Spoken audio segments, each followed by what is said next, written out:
Before Frank Sinatra became a legend, he was simply a kid from Hoboken, New Jersey, with a dream that seemed far bigger than his surroundings.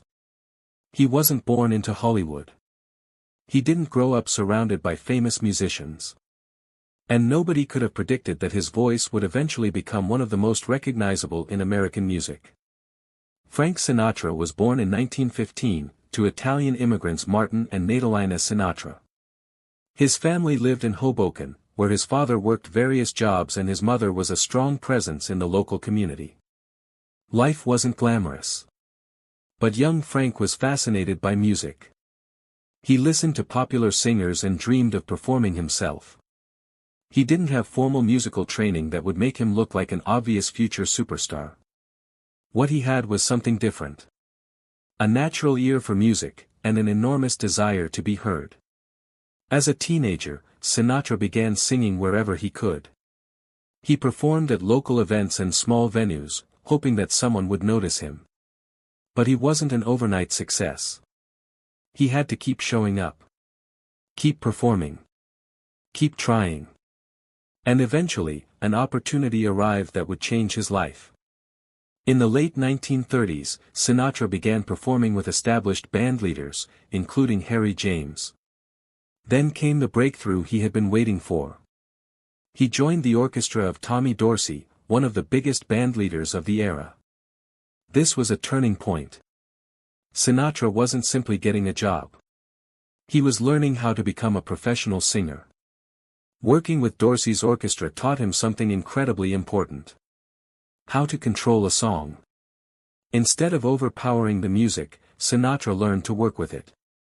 He developed a smooth, intimate style that made listeners feel as though he were singing directly to them.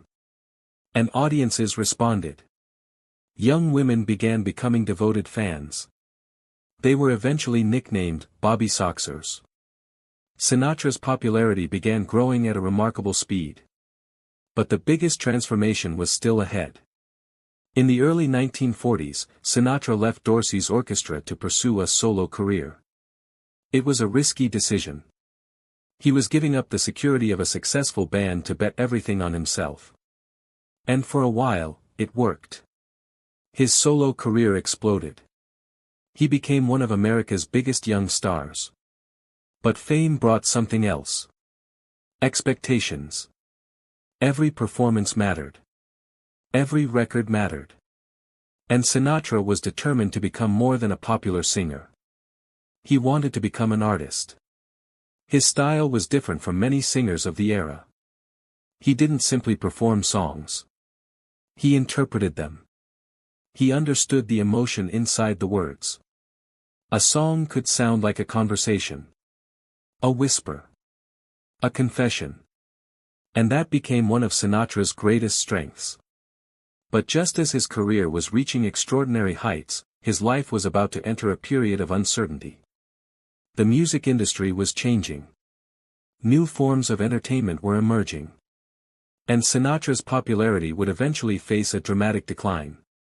For someone who had become one of the biggest stars in America, the fall would be shocking. The question was whether Frank Sinatra could survive it. Because the next chapter of his story wouldn't be about becoming famous. It would be about losing everything, and finding a way back. By the early 1940s, Frank Sinatra was no longer just a young singer from Hoboken. He had become a phenomenon. His voice was everywhere. On the radio. On records. In theaters. And especially among young fans who couldn't get enough of him. But Sinatra's success wasn't simply about having a beautiful voice. It was about the way he used it. He could take a song and make it feel personal. Instead of singing at an audience, Sinatra seemed to sing to one person. That intimate style became his signature. His popularity exploded. But the world around him was changing. America was entering the Second World War. Entertainment became an important escape for millions of people, while performers were also affected by the changing social landscape. Sinatra became an important figure of the era. His career continued growing, and Hollywood began taking notice. He started appearing in films and on television. But his greatest strength remained music. Then came one of the most difficult periods of his career. By the early 1950s, Sinatra's popularity had fallen dramatically. The musical landscape had changed. His record sales declined.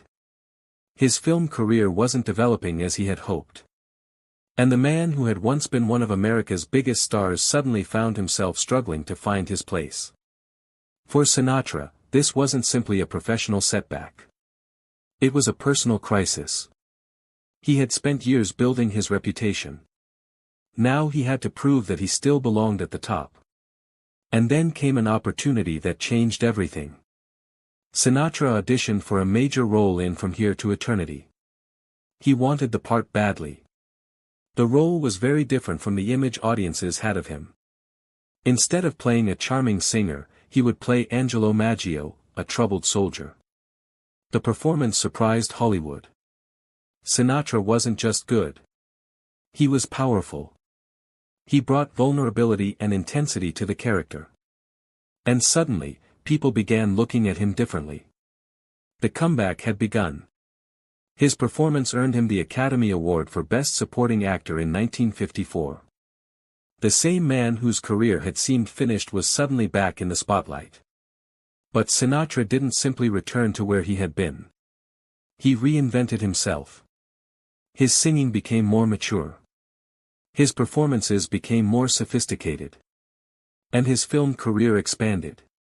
He began appearing in movies that established him as a serious actor.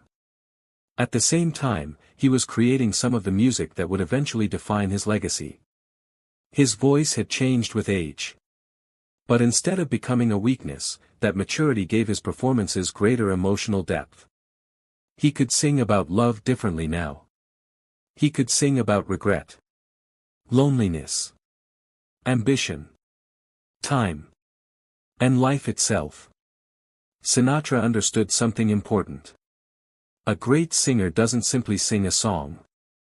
They tell its story. That philosophy helped transform him from a popular vocalist into one of the defining artists of the 20th century. But his comeback came with another major change. His private life was becoming increasingly visible. His relationships attracted attention. His friendships became famous. And his association with some of Hollywood's most powerful personalities began shaping his public image. Then there was Ava Gardner. Their relationship would become one of the most dramatic chapters of Sinatra's personal life. It would influence his emotions, his career, and the way the public saw him. And while Sinatra was rebuilding his career, Hollywood was preparing to make him even more famous. He was about to enter a period of extraordinary success. Movies, music, Las Vegas, and a group of friends who would become known around the world as the Rat Pack. Frank Sinatra wasn't simply making a comeback anymore. He was building a completely new identity. Frank Sinatra had already achieved something extraordinary. He had fallen from the top and climbed back. But his greatest transformation was still ahead. The 1950s became the decade when Sinatra stopped being simply a famous singer and became something much bigger. He became an entertainer in every sense of the word. Music, movies, television, and eventually, Las Vegas. But alongside his professional success was a relationship that would become one of the most talked about chapters of his life. Ava Gardner. Gardner was already a major Hollywood star when she and Sinatra became involved. Their relationship was intense from the beginning. Both were strong personalities. Both were famous. And both lived under enormous public attention. Their romance quickly became a Hollywood obsession. Photographers followed them. Newspapers reported on them. And their relationship became part of Sinatra's public identity. For Sinatra, the relationship was deeply emotional. But it was also complicated. The pressures of fame, their demanding careers, and their personalities created constant tension. Eventually, they married in 1951. But their marriage did not last.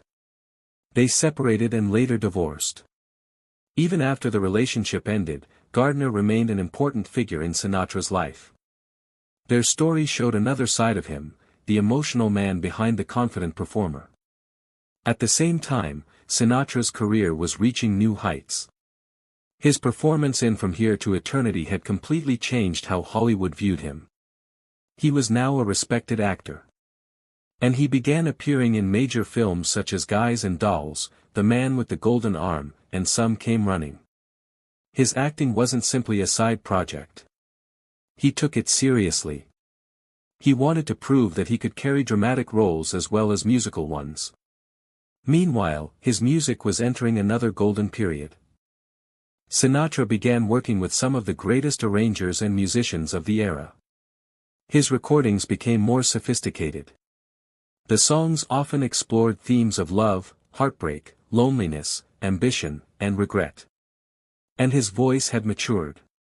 He no longer sounded like the young singer who had caused teenage fans to scream in the 1940s. He sounded like a man who had lived through success and failure. That experience gave his music a different emotional weight. Then came Las Vegas. Sinatra became one of the central figures in the city's entertainment scene. He performed alongside a group of talented friends and performers, including Dean Martin, Sammy Davis Jr., Peter Lawford, and Joey Bishop. Together, they became associated with the legendary Rat Pack. Their performances were energetic, stylish, and unpredictable. They joked with each other. They entertained huge audiences. And they created an image of effortless cool that became part of American popular culture. Sinatra was at the center of it. He wasn't simply performing songs. He was selling a lifestyle. Confidence. Style. Friendship. And the feeling that anything could happen when the Rat Pack walked onto a stage. Hollywood loved it. Audiences loved it. And Sinatra's fame grew even further. But the image had another side.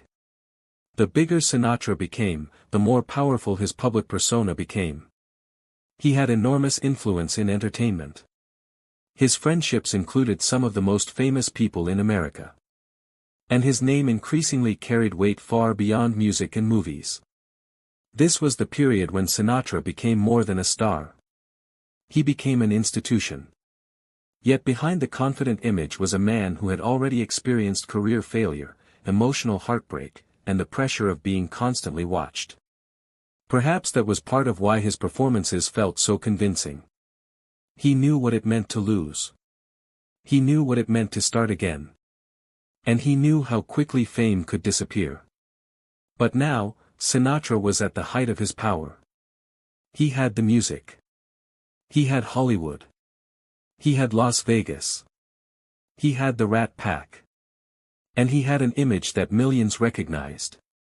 But with that fame came questions about Sinatra's influence, friendships, politics, and the darker stories surrounding his public reputation. The man who once fought to save his career was now powerful enough to shape the world around him. And that would lead to the most complicated chapter of his story. By the 1960s, Frank Sinatra was no longer simply a successful entertainer. He had become a cultural force. His songs were everywhere. His films were successful. Las Vegas had become one of his great stages. And the Rat Pack had turned him into the symbol of a particular kind of American cool. But with that level of fame came something else. Power. Sinatra knew famous people. He knew politicians. He knew Hollywood executives. And he had built a network of relationships that stretched far beyond the entertainment industry. His friendship with John F. Kennedy became especially well known. Sinatra supported Kennedy's presidential campaign and performed at events connected with his political world. For a time, the connection between the entertainer and the president seemed almost perfect. But their relationship eventually became more complicated, and the distance between them grew. It was another reminder that Sinatra's world was never as simple as the glamorous image suggested. At the same time, Sinatra's public reputation became increasingly complicated by stories about his friendships and alleged connections to organized crime figures. These associations generated controversy for decades. Sinatra denied being involved in criminal activity, and the subject remains part of the complicated history surrounding his public image. What is undeniable is that Sinatra lived in an era when Hollywood, Las Vegas, politics, and celebrity culture frequently overlapped. And he was right in the middle of it. His personality could be intense. He could be generous and loyal to people close to him. But he could also be difficult. He expected respect. And he had little patience for people he believed were wasting his time. That confidence became part of his legend. But it also created enemies. Sinatra's private life continued attracting attention as well. He married several times, and his relationships became part of the public fascination surrounding him. Yet through all of it, he continued recording music. And some of his most enduring work came during this period. Songs such as My Way eventually became strongly associated with his public persona. The song's themes of independence and looking back on a life filled with choices seemed almost perfectly suited to Sinatra's image. By then, he had experienced almost everything an entertainer could experience. Massive success. Career failure. A remarkable comeback.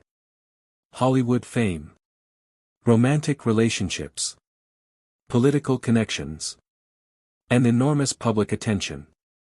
But Sinatra refused to disappear. As musical tastes changed and younger artists emerged, he continued adapting. He recorded new material. He performed for new audiences. And he remained relevant long after many stars from his generation had faded from the spotlight. That may have been one of his greatest talents. Reinvention. Sinatra understood that fame could disappear very quickly. He had already lived through it once. So he never assumed his success would last automatically. He kept working. He kept performing. And he kept building his legacy. But time was moving forward. The Rat Pack era eventually faded. Hollywood changed. Music changed. And Sinatra entered the later stages of his career. The energy of his younger years was gone. But his voice still carried something that younger singers couldn't easily reproduce. Experience. Regret. Confidence. And history. When Sinatra sang about life, audiences believed him because he had lived through so much of it. He wasn't singing from imagination.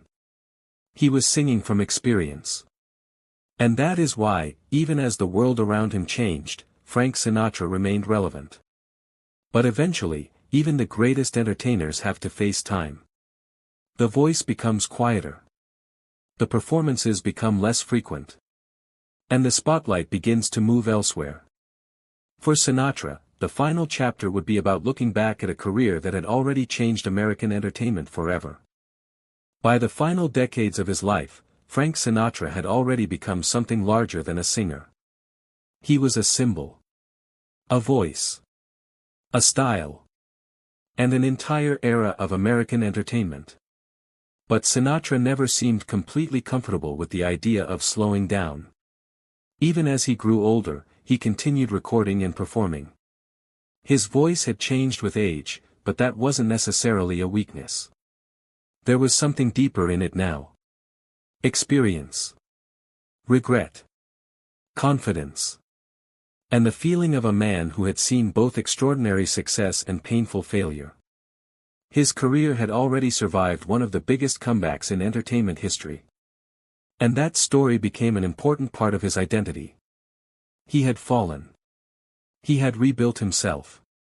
And he had eventually reached heights that seemed impossible during his darkest professional years. Throughout the later part of his career, Sinatra continued receiving major recognition. He collected awards and honors that reflected his enormous influence on music, film, and popular culture. But perhaps the greatest recognition came from audiences. People kept listening. New generations discovered his recordings. His songs continued appearing in movies, television, and popular culture. And the Sinatra sound never completely disappeared. Then came the final years. Sinatra's health declined, and his public appearances became less frequent. The man who had spent decades standing in front of enormous audiences was gradually stepping away from the stage.